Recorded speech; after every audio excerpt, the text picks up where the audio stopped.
With 7 people on board in rough seas, it is a typically long takeoff run.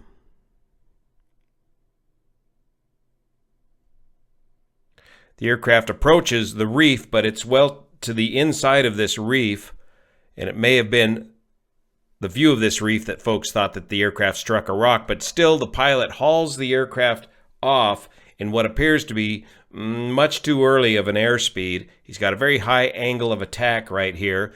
The flaps are down for takeoff, and the controls seem to be functioning normally. The control lock does not appear to be a problem.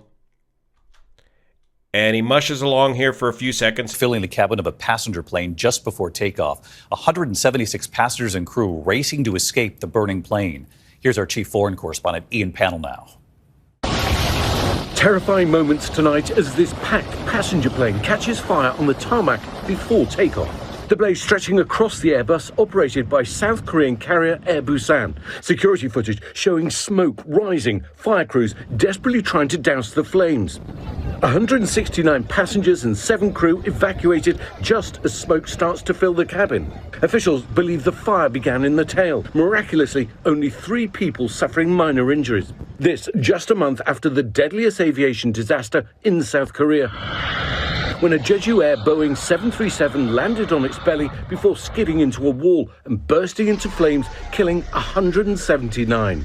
David, the cause of this latest incident is now under investigation, but this was another budget airline, and they've been told to tighten their safety measures. David?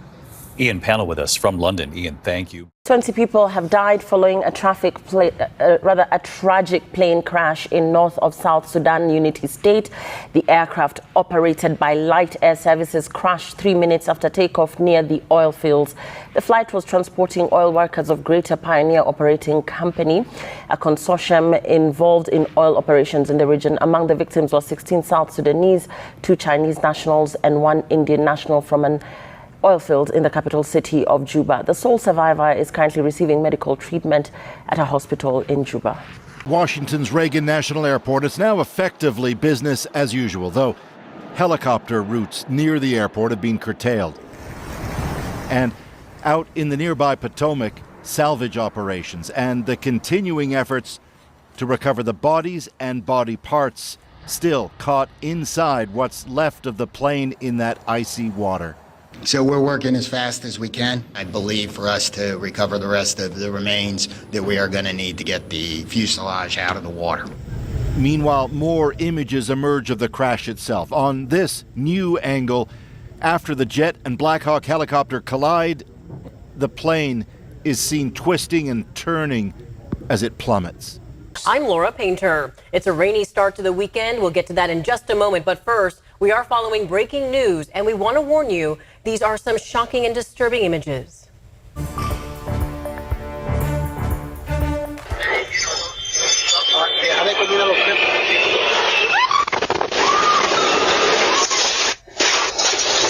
Oh my goodness, that's the moment. A small plane, look at that, crashed in a Philadelphia neighborhood. According to our sister station, there are reports of nearby homes catching on fire because of this crash. At least 2 people were on board the plane, and there's reports of multiple people hurt on the ground. It comes just 2 days after a commercial plane and military helicopter collided outside Washington, D.C., killing all 67 on board both aircraft. We'll have more on this breaking news situation of a small plane crashing into a neighborhood in Philadelphia as the news comes in on air and online at abc10.com.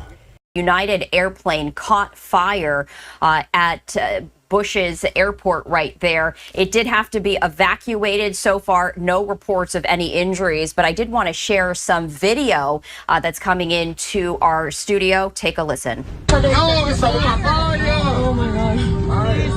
Please get us on. So fire, this is jet.